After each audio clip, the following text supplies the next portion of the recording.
Sabi nga, talent is in the blood. At sa Philippine showbiz, buhay na buhay ang kasabihang ito. Ngayon, pinag-uusapan at viral sa social media ang new generation ng heartthrobs na hindi lang talented, kundi may panalong looks na minana sa kanilang mga sikat na magulang. Kilalanin ang pinakagwapong new gen actors at celebrity sons na siguradong magpapakilig at magpapatibok ng puso ng fans. The Philippine Showbiz List presents pinakagwapong new gen actors na mga anak ng sikat na artista. Diego Asperas. Si Diego Asperas, 21, ay anak ni na Edu Manzano at chef na si Reggie Asperas na unti-unting gumagawa ng sariling pangalan sa football. Mas nakilala siya noong April 22, 2026 nang lumabas sa Family Feud bilang kinatawa ng One Taguig FC. Sa halip na umasa sa kasikatan ng magulang, pinili niyang tahakin ang sariling landas bilang defensive midfielder ng One Taguig FC at nagkaroon pa ng international stint sa Barcelona City FC sa Spain. Rob Walcher. Si Rob Walcher, 19, ay anak ni na Patricia Javier at Dr. Rob Walcher.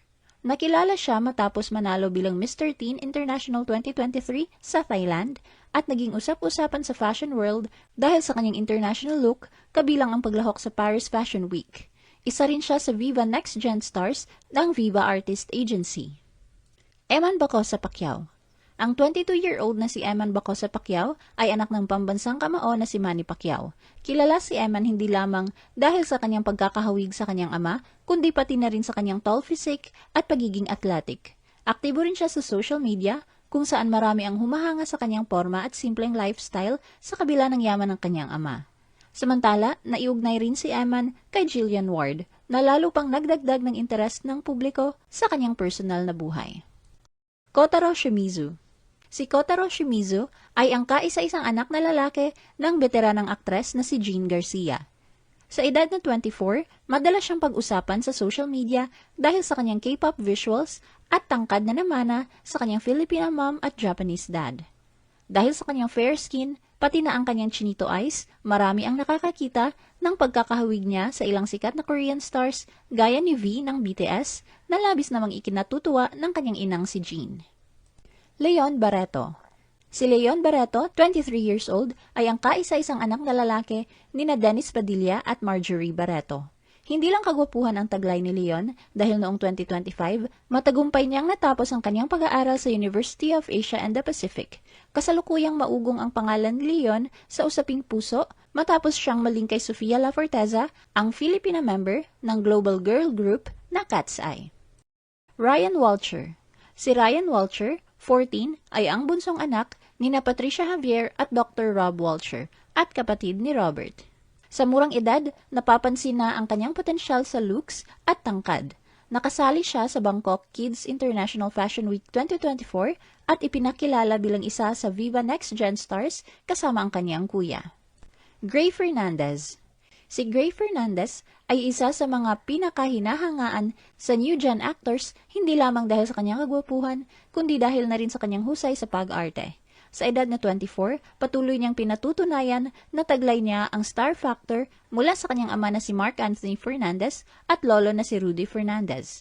Matapos ang kanyang matagumpay na pagganap sa Pamilya Sagrado noong 2024, kung saan pinarangalan siyang Best Supporting Actor sa 2024 TAG Awards Chicago, mas pinili ni Gray na pagtuunan ng pansin ang mas seryosong aspeto ng kanyang sining. Kamakailan naging usap-usapan ang kanyang pagtatapos sa Stella Adler Studio of Acting sa New York noong June 2025. Vito Quezon. Si Vito Quezon ay anak ng aktor na si Vandolph Quezon at apo ng comedy king na si Dolphy. Sa edad na 16, maugong ang kanyang pangalan matapos siyang ipakilala bilang isa sa mga next-gen stars ng Viva Artist Agency. Nagsimula siya bilang child actor sa Gowin Bulilit noong 2015. Sa kasalukuyan, mas lalong pinatitibay ni Vito ang kanyang pwesto sa industriya sa tulong ng gabay ng kanyang ama. Ibinahagi ni Vandolph na magkakasama sila ni Vito sa pelikulang Home Along the Riles The Reunion. Dahil sa kanyang pinagmulang comedy royalty at angking karisma, marami ang naniniwala na si Vito ang magpapatuloy ng legacy ng mga Quezon sa susunod na henerasyon ng Philippine entertainment. Anton Vinson. Si Anton Vinson ay anak ng veteranong aktor na si Roy Vinson. Sa edad na 18, unang nakilala si Anton bilang bahagi ng Sparkle Teens ng GMA. Bagamat nagsimula siya sa mga variety shows, ang kanyang breakout role bilang si Dagul sa mga batang Riles ang tunay na nagpamalas ng kanyang potensyal at matapang na presensya sa pag-arte, na tila mana sa kanyang ama. Lalong naging maugong ang pangalan ni Anton nang pumasok siya bilang isa sa housemates ng Pinoy Big Brother Celebrity Collab Edition 2.0. Sa loob ng bahay ni Kuya, hindi lang ang kanyang personality ang hinangaan, kundi pati na rin ang kanyang ship sa co-housemate na si Carmel Collado na kinakiligan ng maraming fans. Jaime Iliana. Si Jaime Iliana ay isa sa pinakabagong heartthrob na nagpapatuloy ng legacy ng pamilya Iliana sa showbiz. Sa edad na 21, opisyal siyang ipinakilala bilang isa sa mga new gen stars ng Viva Artists Agency. Anak siya ni Andrea Iliana at ng dating aktres na si Jackie Manzano. Ayon kay Jaime, ang kanyang ama ang nagsilbing pangunahing impluwensya sa kanya upang pasukin ang mundo ng pag-aartista. Inigo Jose. Si Inigo Jose, 22, ay may tangkad na 6'1" at minanang looks mula sa kanyang amang si James Blanco. Nakilala siya sa modeling, kabilang ang pagrampa sa Manila Fashion Week, at lalo pang sumikat bilang housemate sa PBB Celebrity Collab Edition 2.0. Bukod dito, isa siyang early childhood education student sa De La Salle University at dating varsity basketball player. Sa kasalukuyan, bahagi na siya ng showbiz sa ilalim ng Mercator at Star Magic. Jack Abellana. Si Jack Abellana ay isa sa mga promising singers at actors ng bagong henerasyon. Sa edad na 19, dala niya ang pangalan ng kanyang amang si Jojo Abellana, isang former That's Entertainment member. Bilang isa sa mga bagong talent ng Viva Artist Agency, mabilis na napansin si Jack hindi lang dahil sa kanyang kagwapuhan at pagkakahawig sa kanyang ama, kundi dahil na rin sa kanyang angking husay. Sa kasalukuyan, mas lalong nakikilala si Jack sa mundo ng pag-arte matapos siyang mapasama sa cast ng Hell University. Mavi Legaspi. Si Mavi Legaspi ay isa sa pinakakilalang mukha ng bagong henerasyon, lalo na bilang bahagi ng tanyag na Legaspi family. Sa edad na 25, dala niya ang showbiz royalty status bilang anak ni Zorin Legaspi at Carmina Villaruel at kakambal ng aktres na si Cassie Legaspi. Sa kasalukuyan, patuloy ang pag-angat ng karir ni Mavi sa ilalim ng Sparkle GMA Artist Center. Matapos ang kanyang mga matatagumpay na acting projects, mas lalo siyang naging aktibo sa pag-host ng mga variety at talk shows. Heath Hornales. Si Heath Hornales ay anak ng aktor, fight director, at martial artist na si Michael Roy Hornales. Sa edad na 16, hindi nabaguhan si Heath sa harap ng kamera dahil nagsimula siyang lumabas sa mga commercials noong siya ay 9 years old pa lamang. Bihasa si Heath sa taekwondo, boxing, at arnis na madalas niyang maipamala sa kanyang mga roles. Sa kasalukuyan, patuloy ang pag-angat ng career ni Heath matapos ang kanyang matagumpay na stint bilang runner-up sa PBB Celebrity Collab Edition 2.0. Joaquin Arce. Si Joaquin Arce ay isang stylish na new gen star na bahagi ng Star Magic. Sa edad na 18, suportado siya ng amang si Neil Arce at ng stepmom na si Angel Locsin. Bago ang showbiz, nakilala na siya sa fashion. Rumampa sa Bench Fashion Week 2024 at nag-shoot sa Bangkok para sa Posh Magazine Thailand. Sumikat din siya bilang finalist ng Pinoy Big Brother Celebrity Collab 2.0 matapos sumali sa Star Magic noong 2025.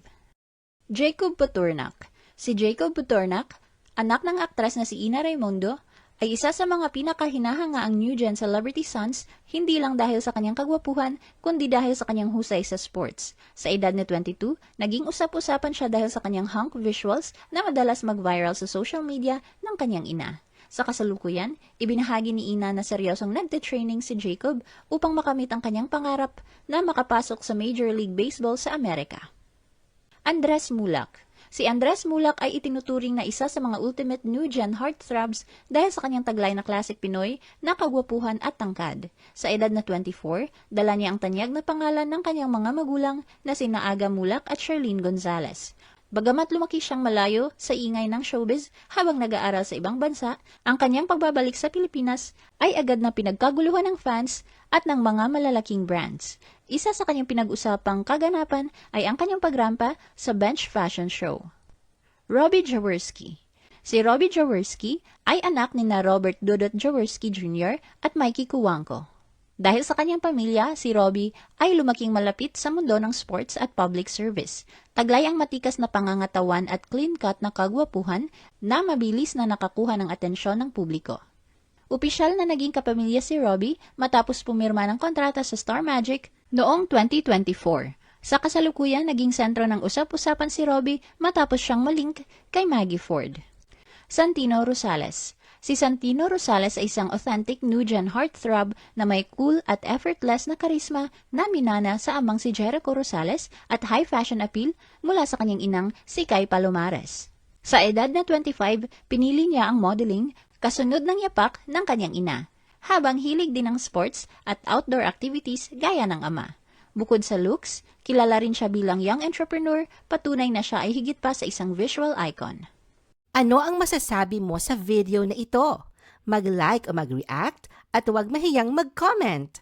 For our YouTube viewers, huwag kalimutan mag-subscribe at i-hit ang notification button. At para sa aming Facebook viewers, mag-like at follow sa aming Facebook page para updated ka sa mga showbiz chika. Thanks for watching!